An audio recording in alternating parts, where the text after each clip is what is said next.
So the full-time whistle has just gone here at the City Calling Stadium. Longford Town have won the El Clasico Midlands Derby by 3-1. 2 goals from Dean Byrne, a penalty from Sam Verdon. Athlone with an equaliser in the first half, but Longford well on top in the second. And I'm delighted to say I'm joined by Shannonside FM's Tony G now to review all of the weekend's action in the League of Ireland. Tony, we'll start in the Premier Division. Waterford 1, UCD 0. UCD obviously beat Waterford in the Cup last year, so maybe Waterford with a point to prove in this one. It was Zach El Bouzedi with the goal. He's a player that's catching the eye. He has caught the eye very much so since he joined the Blues.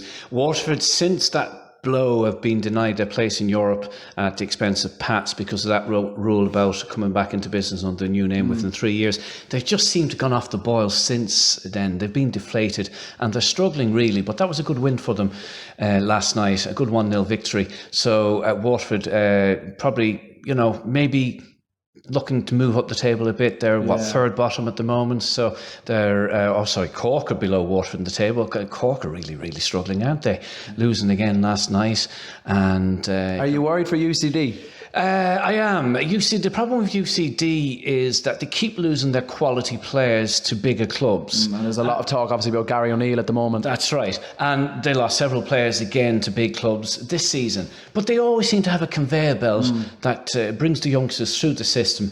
But they are struggling. Ironically enough, even though they were beaten 2-0 last night, they're off the foot of the table because Finn Harps were hammered 4-0 by Derry. And Kieran Harkin with a hat-trick there. So Derry, all guns blazing now. They're going well as well. And they're closing in on a third place as well. But of course, the big two are Dundalk and Shamrock Rovers.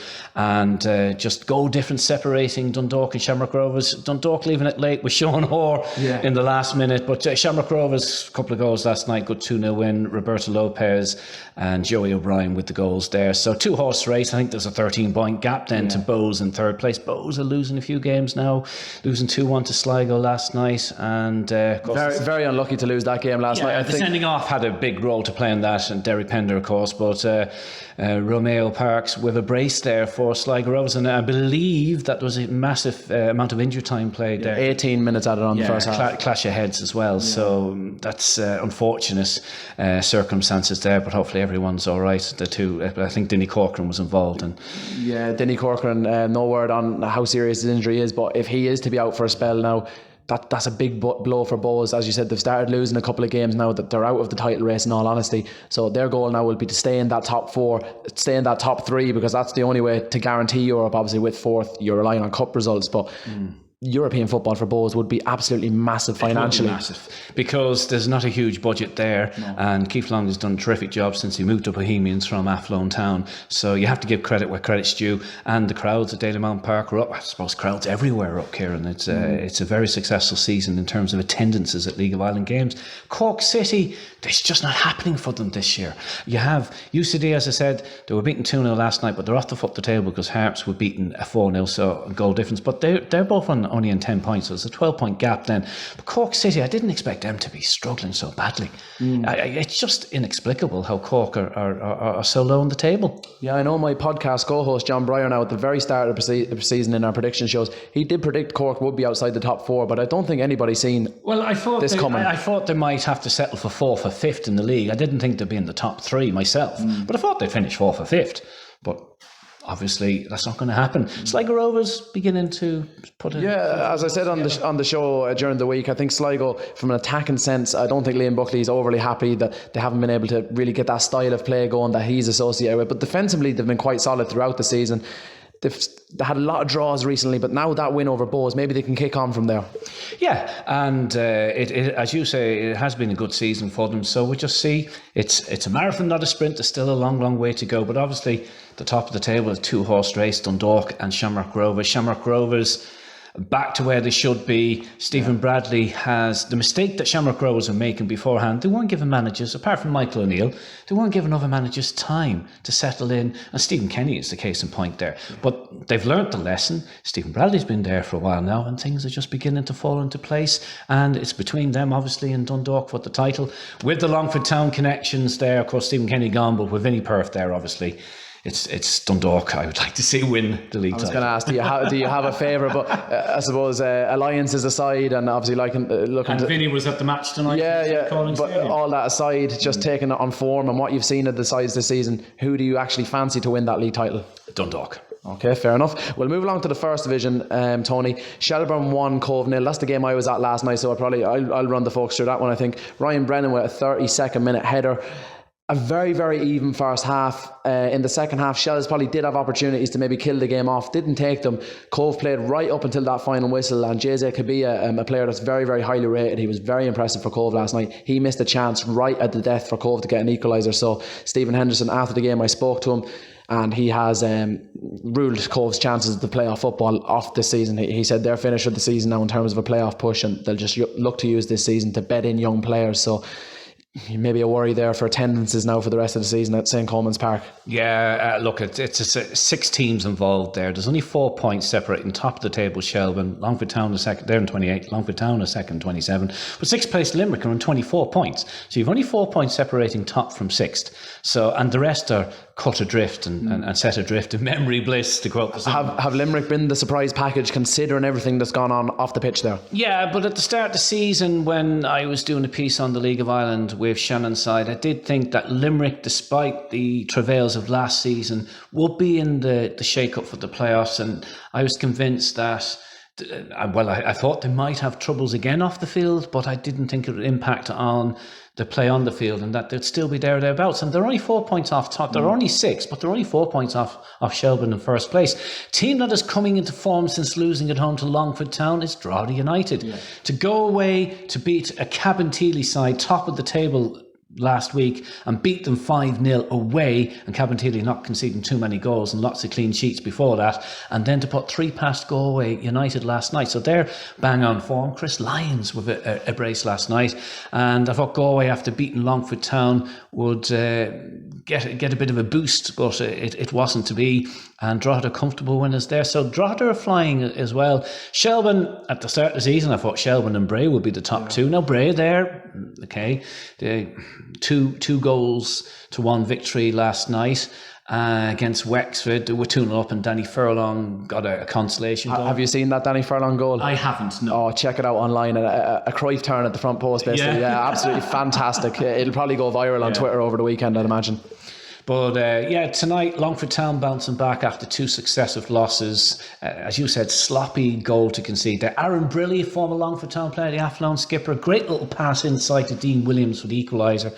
Calmly slotted past Stacey in the Longford Town goals. But Dean Byrne, electrifying tonight. Scored a couple of goals, could have had a hat-trick, a few good saves from the keeper Miles for Athlone, and Longford Town hitting the woodwork twice, Anto Bresson hitting the crossbar with a free kick, and then Sam Verdon, as I mentioned in the interview with Neil Fenn, what a wonderful curling effort that came back. He was superb tonight, wasn't he? He was superb tonight, and I predicted he wouldn't last the pace because he's only getting his fitness back after being out for a period of time, and Neil admitted that he was probably brought back too early, and that kind of backfired. So Sam is just feeling his way around his match fitness, but he was good tonight. But I thought Dean Byrne was absolutely electrifying tonight. It could have been more than 3-1. Longford Town had plenty of chances. Athlone Town didn't really create a whole lot, especially in that second half. So look, it's going to be a very tight first division there, and you have 6 teams vying for 4 places, and at the start of the season I said Shells would win the league,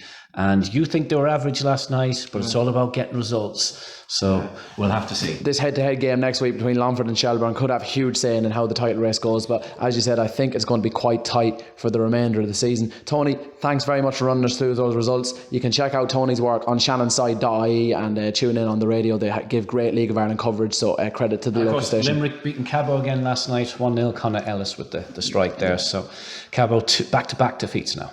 Yeah, so it is really, really tight at the top. So, look, folks, we have interviews coming up from this game here in Longford. We have other interviews from around the league as well. So stick with us and make sure you hit the subscribe button. You can find us on @Between Stripes on Twitter. We're on facebook.com/Between the Stripes. And our website address is betweenthestripes.ie, where you can get all of our content in one place, including our weekly podcast. Cove Ramblers boss Stephen Henderson joins me here at Tolka Park. His side have just gone down, unfortunately, 1-0 to Shelbourne tonight in the first division. Stephen, a very even game, I thought. Yeah, I thought so too. Thought we started bright, we pressed them well, we forced them into mistakes, and I thought we played a better football, to be honest with you. We were trying to get players into little pockets, probably didn't get enough shots off as we would have liked. A couple of more crosses into the box, but just our general build-up play wasn't too bad. But they did look very dangerous from set pieces. That was where they looked across into the box, looked where they might get one from. But we're disappointed that they scored, obviously, the goal. I don't think they had many chances. Well, that's the difference when you these players take their chances, don't they? I suppose we shouldn't be surprised with Shelbourne having such quality from set pieces with the likes of Lorcan Fitzgerald in that team to deliver them, and then big targets like Kilduff and Ryan Brennan in there to get on the end of them. It was Brennan that scored the goal tonight. Were you disappointed with your team's defending for that one? No, we were just going through it with Ben. I thought Ben was brilliant tonight, but when we're telling Ben, when you press the player, you have to continue to press. As soon as Ben backed off him, he got the turn and then he was allowed to cross the ball into the box. If Ben just stays with him, so that's what was disappointing. But Ben was great tonight as the back three. We played three at the back there, but two wing backs. I thought the five of them were great. Two boys in the middle of the park. They got around, gave us an awful lot of energy. Probably missed it in that over the last few weeks. And then the front three, they're only three young boys that, it was like street football at times for them, and we told them to go and play the game like you're playing with your mates, and they did, and it was good to watch, but disappointed that we didn't get something out of it. Yeah, despite the defeat, there was some real standout performers for Cove tonight. I thought your fullback Kevin Taylor, who went off with injury, so maybe you might just update us on that. But Denzel Fernandez as well, he was excellent. Kabia, there was some really, really good performers for your team there tonight. Yeah, and young Steve O'Leary, who was out on the left, he goes unnoticed because he does a lot of things. The ball sticks to his foot. He picks up great little areas. It's just his final pass at times lets him down. But we can say that about most of the lads on our team because they're only young boys learning the game. Like you say, Denzel's very exciting. He's like, the way Conan goes. He's very, very direct, very forward. We were trying to get him into little pockets, and he got himself into them, but we just never got the ball into him. And it's the same with Stephen over the other side. It was just that final pass into them. But you can see the quality in them, can't you? They'll excite you. They'll push players back. They'll push full-backs back. And Jay's he's 18. He's doing his leaving cert. I get criticised for not playing them sometimes. This is an 18-year-old child coming up against grown men who are absolutely leathering them in the back. So I have to give him a rest sometimes, because it's the right thing to do. But he came back tonight and he was a threat. But we could have, like we say, put more service into him. Your team started the game really, really well in that first 15 minutes, and I'd say they probably had up to three very, very good opportunities to score. Is that the most disappointing aspect of the game, that your team, when they had them spells of dominance tonight, that they didn't capitalise on it? Yeah, even the last few minutes as well, like we got the ball into the box and we snatch at stuff. The likes of the Shells here, they don't snatch at them. When the ball comes across the box, they'll there's a bit of composure there. We have this habit of snatching. It's just a young child syndrome, I suppose. It's just take a little bit of relax, a little bit of composure, slow things down and take your spot. We snap, and it gives opportunities for the players to get a block in, and that's what happens at the first 5 minutes and in the last 5 minutes. So, but I have no problem with it. I didn't come up here expecting to win the game. I just come up here and just ask a group of young lads to come out and give us a good performance, go out and enjoy it. And when we don't have it, just work really hard to try and get it back. There was no rocket science. And, we were terrible last week. I don't mind telling you, we were horrendous last week. So to flip it around like that in a short space of time, it's very pleasing. Because we're out of this, we're not going for any playoffs. We're just going to go out and enjoy ourselves between now and the end of the season and give as many young players a go as we can. And finally, you've got Bray next week, so I'm sure you're looking to carry this positive performance tonight into that game next week. Yeah, the attitude, and the enjoyment, and giving them that. Now, the thing about here is Tolka Park is absolutely magnificent, that pitch. Yeah.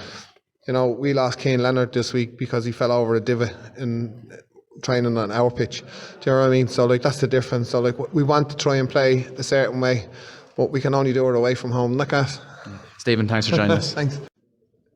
So Conan Byrne joins me here now on Between the Stripes TV. A 1-0 win for Shelbourne at home to Cove Ramblers in the First Division tonight. Shells go top of the division. Conan, probably a slower start than people expected this season from Shells, but you've ground out results in recent weeks, and again it was one of those games tonight, and as I said, you've gone top of the division now, so you must be delighted with that. Yeah, well, that's the end game, isn't it? I suppose a lot of people are fighting for that top spot, and we're there at the halfway point, and but it doesn't really matter now at this point of the season. It matters at the end, and but we put ourselves in a good position. We started the season pretty poorly from our point of view, but won the last 3 games in a row and 1 defeat in 6. Clean sheet tonight. Not our greatest performance. Thought Cove were excellent. And probably, like, they didn't really put many chances on our goal, but they might be disappointed that they didn't come away with at least a point. But we've got our 3 and we welcome Longford next week. It is a bit of a cliche, but consistency is key in this league, really, isn't it? And if Shells are going to be the ones to get out of it, then they're going to have to string together a good run of results, and that's what they're doing in recent weeks. Yeah, but as you say, Bray are starting to string a good few results. Drogheda as well are putting in great performances and scoring a lot of goals as well. But yeah, like Cabinteely were flying. They've been reeled in now. Longford were going well and they picked up a couple of poor results. But at the end of the day, it's going to be it's not about now and the midpoint of the season. It's about the end of the season, and we just, as you say, we just need to keep being consistent. I think our quality needs to improve, but we're getting there. And yeah, it's just, as I said, 3 wins in a row. You can't put your nose up at that. From a personal point of view, you've come back from injury. You got about 65 minutes under the belt tonight. So, what did you make of your own performance? And do you feel the fitness levels are back where they should be now? Yeah, I'm very critical of my own performances. Like, it's okay. Got a couple of balls into the boxes as a wide player. That's what I try to do. A couple of shots that I was a bit wayward, but no, it's a team effort. I was happy to contribute, but I honestly thought James English was fantastic when he came on. He gave us a lot of energy down that right hand side, put a few great balls into the box, and he probably should have scored. But and that's what you need in a title chasing team. You need those competitive positions, and we have that all over the pitch. Everybody fighting to get in the team. I'm sure he's going to be training very hard this week. It keeps me on my toes, and that's, as I said, that's what you need all over the pitch to keep yourself pushing on and training. Don't worry, Con was listening in, so I'm sure those wayward shots will be brought up on the greatest league in the world podcast this week. Sack me for being honest. But look, you've talked about the Longford game coming up next week. Obviously, Longford play tomorrow night against Athlone in the Classico. Again, this division, you just don't know what's going to happen, but on paper Longford will be favourites, so let's assume they come into this game next week with a win under their belt. It's a huge game in terms of the first division, isn't it? Yeah, it is, but I think at the moment every game is huge. Yeah. If you can see the points between the top 6, there's a point between everybody. Well, there was it coming into this game, and but it's great, isn't it? It's great. It's a competitive league. That's what you want. People are very much interested in the first division now, between the exposure both on the podcast front from yourselves, from ourselves, and a lot of people are taking a good interest in the first division, and that's only positive. The last couple of years, with Limerick running away with it, a couple of years ago Waterford running away with it, people never really took that much of an interest in it. But I think this year, with the competitive nature that it is, people are starting to look at the results, and yeah, it's going to be a fight till the end, isn't it? Conan, brilliant. Thanks very much. I am joined by Bohemians fullback Darragh. He fallen their 2-1 defeat at home at Damon Park against Sligo Rovers. Darragh, must be still tough to take because you really were the better team tonight. Yeah, no, the first half was a bit hard to start, but the second half we were far the better team, and even when we did go down to 10 men, we still looked like we were the ones going to win the game. So yeah, it's very hard to take 2 weeks in a row now, last minute. One break and play is enough to kind of stop momentum in the game, but 2 long lengths in the first half. How do the players kind of cope with things like that, just to kind of get back into the rhythm of things? Just have to stay focused and we've got the balls out and just stay on our toes. Like, not much you can do, just have to keep your concentration. It's tough because you keep starting, but just have to keep concentrating.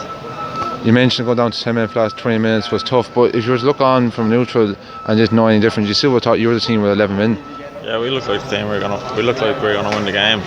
As I said, even when we did go down to 10 men, and we just kept going at it, and they broke from our corner, and yeah, your man stuck it away, so it's hard to take. Like. Of course, now you move on, you have a cup game here first against Cork on Monday in the quarterfinals of the EA Sports Cup, and then you're home here against Finn Harps next Friday. Of course, you won't be involved in that game, but for the Cork game, obviously before you head to the Toulon tournament, it'd be nice to kind of get a win. Yeah, of course. I think it's the quarter final of the League Cup, so you want to win silverware because the club deserves it, and we haven't got it in a while, so we're going to win that, obviously. And then there's Finn Harps game, as you said, I won't be here, which is disappointing because I want to play every game, like, especially I think we've only got 1 point of 15, so every team's going to have a rough patch. It's just how you deal with it and turn it around quickly. Unfortunately, you can't be in 2 places at one time. You will be in France this time next week preparing with Darren under 21, so Toulon tournament. It still must be, even though as much you're going to be disappointed not to be here next Friday, it must be brilliant to be looking forward to represent your country in an international tournament.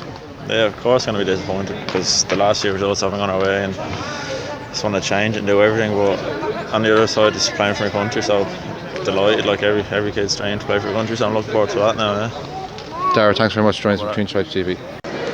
I am joined by Bohemians manager Keith Long on Between the Stripes TV following their 2-1 defeat to Tiger Rovers at Daymount Park. Keith, it's fair to say you're on the receiving end of a smash and grab tonight. Yeah, we should have probably won the game, but we've come away with nothing, so it's the second time in a week. Different circumstances, you know, under the cosh last Monday against Dundalk, put us pile under pressure, and you know, to have 0 points after Monday, Friday, the performances that we put in it's a tough change for the boys in the dressing room. You could have been forgiven with 20 minutes ago when Derek got sent off or sitting back and going for the point, but it shows an awful lot of tremendous spirit of your team that she pushed on and looked the team more likely to actually win the game.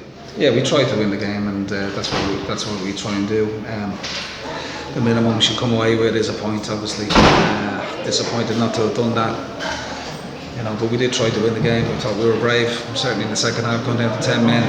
You know, there was wave after wave of attack. Sligo got bodies in the way, and you know, we've ended up losing the game we possibly should win. What was your feeling the red card? Obviously, you were a lot closer than I was, but even from a distance, it looked like a little bit harsh, and maybe a yellow card might be more suited. Yeah, you know, it's difficult to see, to comment, I should say, without seeing the footage back, really. You know, so it looks like it's you know, the referee for serious foul play is a straight red card. So I think our captain, Derek Pender, has his eyes firmly focused on the ball, not the man, and the referee deems it's a red card. I know it's a bit early, but any update on, didn't he look like a serious ankle injury? No, he's in the boot. Yeah, you know, so it's hard to tell at the moment. You know, so we're only just after the game, so yeah, we'll have to assess him over the next day or so and see how it is. I know you're maybe like a lot of managers aren't too happy with games coming thick and fast, but maybe it's no harm after a tough defeat like this to quickly get out of the system, because you got Cork here in the League Cup on Monday night, and then you're back home again here on Monday night against Finn Harps in the league. Yeah, that's the way it is, isn't it? Friday, Monday, Friday. So we get on with it. We try and do our best. Unfortunately, we've come up short tonight, which is a disappointment. And Monday, we'll look after Monday.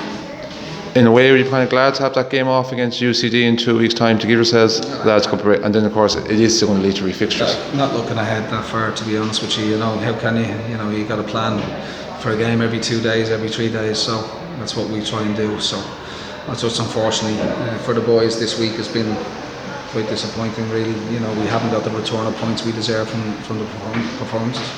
Keith, thanks very much for joining us. Thanks a lot. Liam, you're still kind of scratching your head a small bit as to how you won that game. Yeah, in fairness to the boys, they played quite well. Even with 10 men, they passed it well. They had a few chances themselves in the second half. That said, we bagged a couple of goals for Romeo Parks. Fantastic finishes. And listen, we'll be delighted with the 3 points. You couldn't ask much more for a striker to get 2 goals now, and the composure show for both goals as well. Absolutely, yeah, he had a lot to do to score both. Good composure, you say. I'm delighted for him. Great lad, and he's working really hard. This is a game that had pretty much everything instance, particularly in the first half. Obviously we had Dinny Cork and of course a former Sligo player going off injured early on, and then 3 or 4 minutes later you had your own player with Dante Liverock going off. How was his condition? Because it was a serious head injury. He cried it pretty badly with the goalkeeper Ed McGinty. Yeah, he got a bang in the head. Look, he's come around since. He's been brought off to the hospital just to double check to make sure everything's okay, so we'll have an update on that in a while. You're on a pretty good run of form. You actually haven't lost since you lost 2-1 away to St. Pat's on Easter Friday. That's now 7 games unbeaten. It makes you one of the most informed teams in the league. Look, we're just taking one game at a time. A few weeks back we were down the bottom end of it, so we're just in a mix with the middle few. So we just got to keep on working. We can play better than this evening. We didn't hold on to the ball well enough as far as I was concerned. In fairness to both, they've passed it quite well. They created a few chances themselves, but that said, there's a lot goes from guile and hard work and graft, and I have a lot to put it in this evening. Dante, of course, wasn't only paired off injured time. It must have been frustration as well for Regan, because he came on as a sub in that first half and then to go off in the second half. Yeah, he had just a slight strain, so he didn't risk it, so hopefully it's not too serious. Finally, looking ahead now to Friday, start the 3rd series of fixtures. You're away to Oriel Park against Dundalk, but you already have fond memories from your 2 games against them this season. Look, we've done okay. We've picked up a couple of results. Bear in mind it was a draw on up there the last time. That said, listen, Dundalk are a top outfit. They'll have no reflection on the game next Friday. We'll have to work extremely hard again to get something out of the game, but I'm sure the lads are prepared to do it. Bear in mind the graft to put it in this evening. Liam, thanks very much for joining us Between the Strikes TV, and well done tonight. Longford Town manager Neil Fenn joins me here at the City Calling Stadium. A 3-1 win for Longford in the El Clasico derby. Neil, your team took a lead from the penalty spot, but then slipped, a bit of concentration slipped away, and Athlone equalised almost instantly, but a double from Dean Byrne gives your team the win. So overall, what did you make of the first half performance? I think it's fair to say there was a massive improvement in the second. I felt we were excellent both halves. I honestly do. I think that we created a lot of chances. I thought we moved the ball well. We conceded a sloppy goal, which was disappointing. But we got a penalty, our first penalty in 2 years, a league penalty. I felt we should have had another penalty before that. We controlled the game. I felt passed the ball well, moved the ball well, and didn't give them a chance apart from the goal, which was a bit of a comedy of errors at the back. But they've got good players as well in attacking areas, so they capitalised on a mistake. But apart from that, I felt we dealt with them quite well, and we capitalised on that and on them not clearing a set piece, and we scored another goal. And then the second half was all us really. Sam hit the post, and we had a lot of chance. Their keeper made a save, and the one downside, I suppose, disappointed we didn't get more goals. But so we have to be happy with the way we played and the result after the last two games. Was there something in particular you picked out at half time for your team to improve on? Because one thing that was very noticeable, your team seemed to press Athlone a lot higher up with a lot more intensity in the second half, forced mistakes, and as a result all those chances came about. Well, I think they probably tried to play out a little bit more in the second half. I don't think they played out at all in the first half. So when they started to play out, that gave us an opportunity to press higher. But apart from that, I felt that we played well and we controlled the game and created chances, which has probably been our Achilles heel in the last couple of games is creating chances. But the way we set up today, I felt we were ready to attack them, and unfortunately we got the goals. You made a couple of changes tonight. Paul O'Connor coming into the midfield. Were you happy with the players that came in? I thought they all did excellent. I think Sam came back into the team, did well. But that's the beauty of having a good squad. We can change it around. If results don't go our way and players don't play well, then we can change it around. And we have done that. And today we were lucky that it came off. Let's speak about next week now. It is a big one at Talca Park. I know you were there last night like myself. What did you make of Shells against Cove last night? And what's the feeling in the camp now ahead of this big game next week? Oh, if we play like we did tonight, we'll have a chance. If we play like the last two games, then we won't. So we're going there, like we always do, full of confidence, wary of Shell's attacking threats and wary of the way Shell's set up. They're very good at set pieces and dangerous on the attack. So we'll be wary. It's always a nice place to go and play. You get a good crowd, there's a good atmosphere. Nice. Pitch is in fantastic condition, isn't it? Pitch looked excellent. They must have done a bit of work on it for the Euro game. So it was excellent. So it's great, and these are the type of games you want to play in, So the boys will be confident going into it. I'm impressed that you knew that penalty stat, because I wasn't aware of that one. So you're obviously a man that looks up that does a bit of research. So I'm sure you're aware Longford's record in the last few years in Talca Park, it hasn't been great. Are you confident of trying to get something up there next week? Yeah, it's a different team. They're a totally different team, different manager. The only reason I know that stat is because I haven't had a penalty. So and I see everyone else getting penalties all the time, and I know that Tim Clancy, the Drogheda manager, was moaning that he'd only had one so far when we played him last time. So it's nice for us to get one. I felt we should have got another one today. But that aside, it will be tough. It will be hard for us, but it's a different. Like I said before, it's a different team. It's a different manager. Shell's are confident are on a bit of a run, so we'll go there and we'll see how we get on. I think Dundalk are eating up all the penalties at the moment, so maybe they're not been shared around too much. I know Vinnie Perth was here tonight, Ollie Horgan as well, so maybe they're looking at a couple of players. I know we're still a few weeks out from the window, but yourself, will you be looking to do some business? Yeah, I think it's that time of year when you're always trying to improve, you're always trying to get better spots, see where you maybe are struggling a little bit, and I'm sure a few lads that we've got that are not playing will want to move on, which is that's right. They want to play, so we'll see what happens. But I'm sure that hopefully we'll be able to do something. Neil, well done, fantastic result, great performance, and we'll speak to you again next week. Thank you, Kieran. Jamie Hollywood joins me on Between the Stripes TV. A 3-1 win in the derby over at Athlone Town here at the City Calling Stadium. Jamie, you've been out with the team recently. You came on in that second half, made an impact. You must be delighted to get back out on the pitch. Yeah, it's been tough since the injury, kind of getting back in. I'm just delighted to get a few minutes under my belt. The lads have been excellent. The unbeaten run they went on leaves me no questions trying to get back in. It's been tough. The lads, it's credit to the lads for doing well, but I'm always constantly chomping at the bit, trying to get in, ask questions, keep asking questions, and hopefully the next couple of weeks now just keep knocking on the door and keep doing well. Yeah, obviously, as you said, the team went on a great winning run. It was probably difficult for players to break in, but at the same time, 2 defeats in a row. Neil showed that he's not afraid to make changes. He made several changes tonight. So with your performance there in the second half, when you come on, you must be looking to get another few minutes under the belt now whenever possible, and just try and keep in the manager's plans as long as you can this season. Yeah, exactly, that's it. Even when we're winning, you're still asking the questions, still working hard and training. I think most teams that are successful always have players that can play in any positions. You've seen even lad Sambo playing out wide right today. He was excellent. It's very, he was a natural winger at times. So there's competition for places around. We have, as you know, 4 or 5, 6 bodies up in the stands every week. There's people trying to get in on the bench, and then when you're on the bench, you're trying to get games and trying to get minutes. So it's good in a way for the team as a whole to just try have competition for places to kick on, try to be a success for the season. It's a great point you make that there's 4 or 5, maybe up to 6 players in the stand here some weeks that they just can't get into the squad. That's how strong the depth is here. And usually when you see that at some clubs, you can note maybe little cliques growing in the group and negative atmosphere. There doesn't seem to be any of that here at Longford. No, well, it's every day at training. It's a high tempo. Everyone's playing for their own. And as the old cliche says, there's no friends in football. Everyone's trying to play for their own. Try to get minutes in, playing for themselves, and there's no real moaning, there's no bickering. We all just know you don't fall out with the person that you're playing against, that is playing in your same position. You don't fall out with them. It's not their fault. They're not picking the team, but at the same time, you still want to work hard and try to get as many minutes as you can under the belt. I'm sure you'd love to get on next week at some stage. I was there last night, the Tolka Park pitch. It's in absolutely immaculate condition. There's sure to be a great home atmosphere and a big travelling support, as there always is from Longford when they go to Tolka. It's a huge game at the top of the division. These are the games you want to play in. That's it. Even like last year, it kind of still hurts a bit. The defeat we got there, the 6-1 defeat, we popped them in the first half. They couldn't get close to us, and then to lose by that margin, it still kind of stays in my mind. So I'll be again itching to get on and try and make an impact again. Hopefully we get 3 points. Yeah, I just spoke to Neil a few minutes ago, and we spoke about Longford's record in Tolka over the last couple of years. It hasn't been great, but there's been moments where you just think back.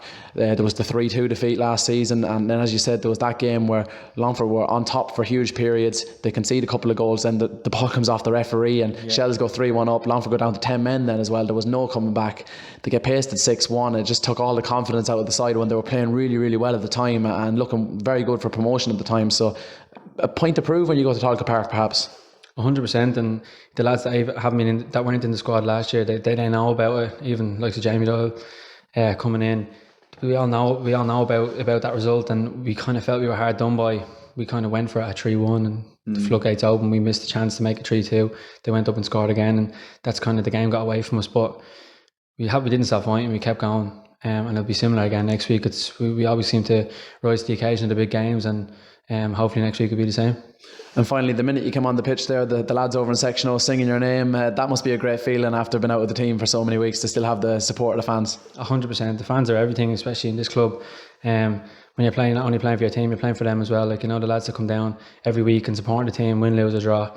It's excellent to see, and it's what you play for on a Friday night, Saturday night at home, and to hear them singing your name, it's great. It's a great feeling. Jamie, brilliant stuff, and we'll see you next week. Thanks very much.